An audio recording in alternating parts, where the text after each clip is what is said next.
हर हर महादेव, जय माता दी। प्रिय भक्तजनों, आप सभी का आपके अपने चैनल आजीवन आध्यात्मिक भक्ति पर हार्दिक स्वागत है। शादी के बाद हर लड़की के जीवन में कई रिश्ते जुड़ जाते हैं और इन सभी रिश्तों में ननद भाभी का रिश्ता सबसे खास माना जाता है। ननद भाभी के रिश्ते में ज्यादातर किसी न किसी वजह से लड़ाई झगड़ा होता रहता है और अक्सर लड़ाई झगड़ा ना भी हो तो इन दोनों की आपस में बहुत कम बनती है। दरअसल इसके पीछे मधुश्रावणी की कथा मिलती है, जिसकी वजह से ननद भाभी के बीच नोक झोंक के रिश्ते का आधार बताया जाता है। आइए जानते हैं इस वीडियो के माध्यम से इस कथा को विस्तार से। मधुश्रावणी व्रत की कथा के अनुसार एक बार माता पार्वती के मन में आया कि उनकी भी एक ननद होती जैसे सभी की ननद होती हैं, तो इससे कैलाश पर्वत पर उनका मन लगा रहता। लेकिन भगवान शिव तो अजन्मे थे, उनके ना तो कोई माता पिता और ना ही भाई बहन है।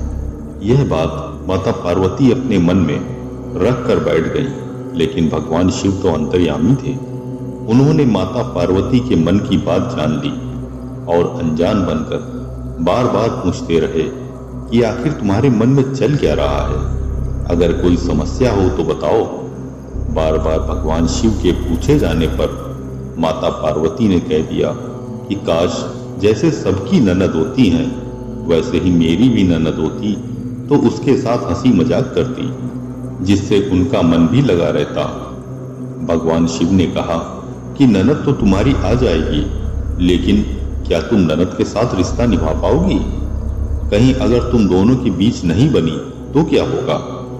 माता पार्वती ने कहा, आखिर ननद से मेरी क्यों नहीं बनेगी? मैं ननद भाभी के रिश्ते को अच्छे से निभा लूंगी। फिर क्या था, भगवान शिव ने अपनी माया से एक देवी को उत्पन्न कर दिया।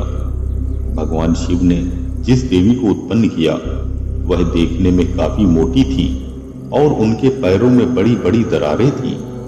भगवान शिव ने कहा कि यह तुम्हारी ननद है और इनका नाम असावरी देवी है। माता पार्वती अपनी ननद को देखकर बहुत खुश हुई और अपनी ननद असावरी देवी की सेवा में लग गई। असावरी देवी पहले स्नान करके आई और भोजन मांगने लगी। तभी माता पार्वती ने भोजन परोस दिया और देखते ही देखते असावरी देवी भंडार में जो भी था वह सब कुछ खा गई। माता पार्वती और भगवान शिव के लिए कुछ भी नहीं बचा। यह देखकर माता पार्वती दुखी हो गई। माता पार्वती ने फिर अपनी ननद को पहनने के लिए नए वस्त्र दिए, तो असावरी देवी के लिए उनके वस्त्र छोटे पड़ गए क्योंकि असावरी देवी मोटी थी। माता पार्वती परेशान हो गई। उनको तो ऐसी ननद चाहिए थी जिनके साथ वह हंसी मजाक कर सके। तभी उनकी ननद असावरी देवी को मजाक सूझा और उन्होंने माता पार्वती को अपने पैरों की दरार में छुपा लिया, जिससे उनका दम घुटने लगा। जब भगवान शिव आए और उन्होंने असावरी देवी से माता पार्वती के बारे में पूछा कि आखिर पार्वती कहाँ है, तो उन्होंने झूठ बोल दिया कि वह नहीं जानती कि पार्वती जी कहाँ हैं। माता पार्वती चाहती तो आ जाती, लेकिन ननद की ठिठोली समझकर वह उन दरारों में ही बैठी रही। जब असावरी देवी की यह बात सुनी तो भगवान शिव को क्रोध आ गया और कहा कि यह तुम्हारी बदमाशी तो नहीं? तब असावरी देवी हंसने लगी और जमीन पर पांव पटक दिया, जिसकी वजह से माता पार्वती उनके पैरों की दरारों से बाहर निकल आई। माता पार्वती अपनी ननद की हरकतों से परेशान हो गई और भगवान शिव से कहा कि आप जल्दी से ननद को ससुराल भेज दीजिए, मुझसे बहुत बड़ी गलती हो गई है ननद की चाह रखकर। भगवान शिव ने असावरी देवी को कैलाश से विदा कर दिया। भगवान शिव ने कहा कि पार्वती, यह तो मेरी माया थी, आप में संतुष्टि का भाव खत्म हो रहा था, जिसकी वजह से मैंने यह माया रची।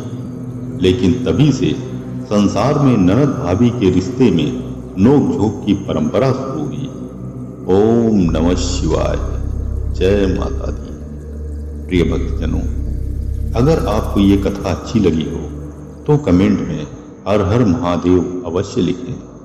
हर हर महादेव। जय माता दी।